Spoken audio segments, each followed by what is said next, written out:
Well, hey there guys, welcome back to the channel. I'm Adam. Thanks for hanging out with me again today. And today is going to be kind of a little quick one, but this is going to be something a little bit different. I'm taking you guys kind of behind the scenes of what, I have going on in here to try to keep myself organized and, trying to make things look nice as well. So without further ado, I'm just going to grab the camera and start showing you guys around. There's not going to be a whole lot because, like I said, this little area is really nice. The rest of it is still a messy old basement. So we're going to keep, kind of this camera view going. But I'll show you guys a little bit of stuff that's off camera that I've got set up for organizational stuff and to make sure I have things on hand. All right, guys. So this is the view you're used to seeing. My desk and everything behind it. But there's actually some more going on. So this is a recent addition of the little paint wall. So right now I've got all the PS and TS paints that I have. The empty shelf kind of up there is going to be mostly shock oil and stuff. And I have some of the other paints as well. We did get the Tater Dome leaderboard up, although I haven't done much with that lately. I did get it up so it's not in the way. Now, unfortunately, the sticker wall is down there on the floor because I really don't have any more wall space suitable for that big board. But anyway, for organizational stuff, this is kind of the command center of all the builds. So this is just one of those 9-cube cubby organizer things you can pick up at, Target, Walmart, whatever. And then they're just little plastic totes full of stuff.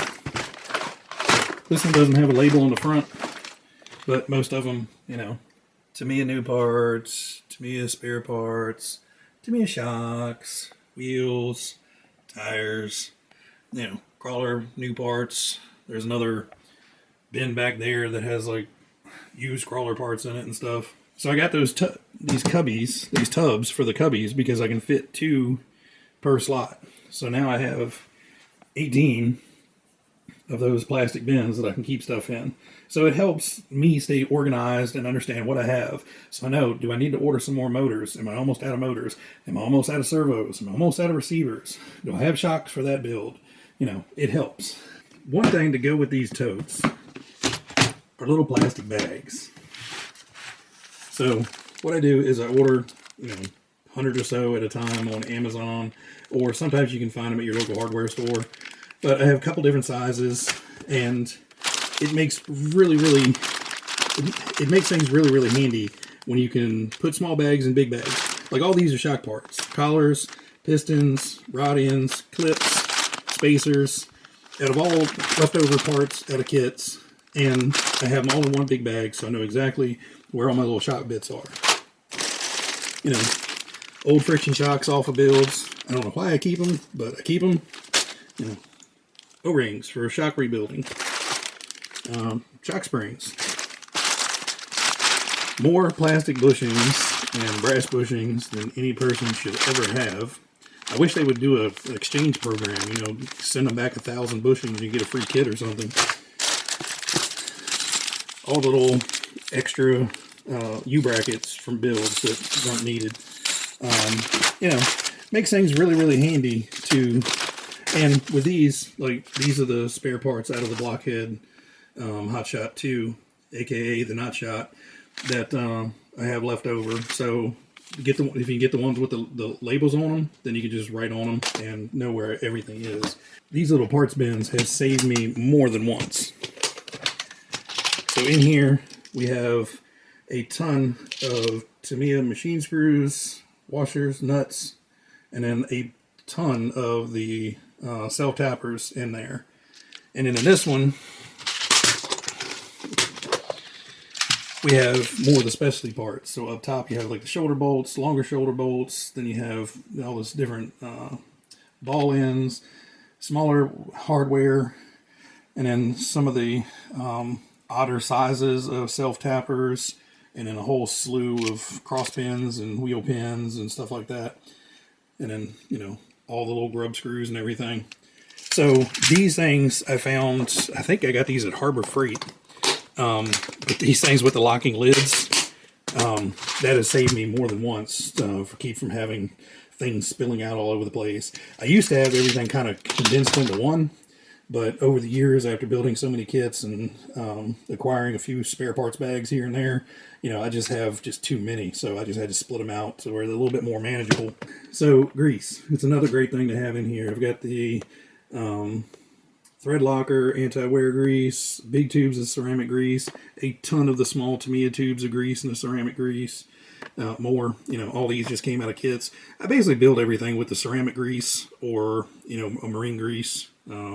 I will use the anti-wear grease in dips occasionally. I've got green slime for building the shocks and a couple pots of different, I think Kyosho greases and some stuff for ball diffs. And then in here is just random pinions. So a lot of times I'll buy a whole set of pinions, to get one because they're pretty cheap off of Amazon and stuff. But, I'll just throw the extras in here in case I want to pinion up or pinion down on some things. And, you never know when one may come in handy. And then there's a bunch of, like, the Tamiya 18 teeth pinions in here. 18 or 19, I can't remember. I think they're 18s for, like, the grasshopper and the frog or the grasshoppers and the lunchbox and all that stuff. And, so, yeah, these little boxes come in handy. Back here, we have one project car under wraps, two project car under wraps, two project cars, torn apart in boxes. And then, like I said, more. There's crawler wheels and tires and axial bits and pieces, Duratrax parts. And then all the cars. We'll look at those real quick. Get nice up close to everything. So you have the Sand Viper, got the Falcon, got the Racing Fighter, got the Tomahawk, Super Storm Dragon, one of the Duratrax Evader STs, the other Duratrax Evader ST. We've got my Golden Arrow. This is the one that is all original. So these are all original decals, all original parts, all original tires, everything. So this is the fully original one. The modified one's out in the garage. We have the Raider, which that is looking sharp with its new body on it. We've got Bob hanging out in the holiday buggy. We've got the Cougar Classic, and that I still need to get out for a run.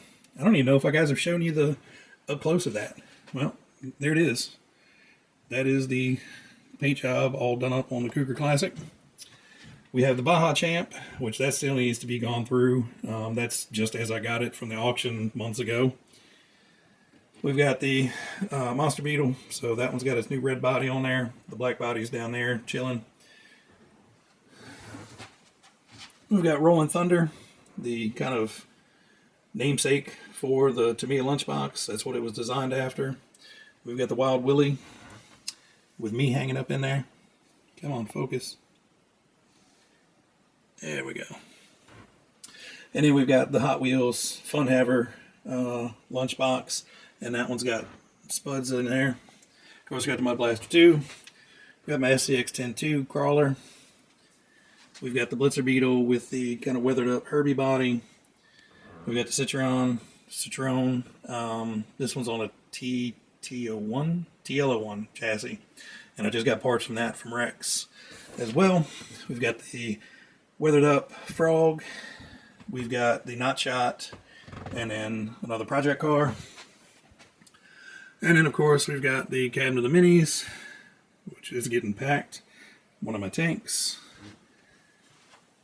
Up there, we have the ATV that Brent from Adventure Time sent us. And then we have the Pegasus. And then we have the RC-10. Then we have the Turbo Optima. And then my other tank. And then just boxes. This is actually the Hilux I need to build. So let me come back to the bench, and hopefully you guys aren't seasick yet. All right, well, I hope you guys enjoyed kind of the little walk around of my little shop area. Of course, I have my standard tool racks over here kind of off camera, but it's just all the random build stuff that I use. So I have one rack full of screwdrivers and body scissors, forceps, random bits and pieces. The stuff you're always reaching for. And in this one, all the nut drivers, hex drivers, body reamer, shock pliers, snips, and then more of the little metric drivers and everything. the cool little E-clip tool. So kind of a little, right there. It's always right there. So I've gotten very accustomed to that on the old workbench, so that's how the new one's set up.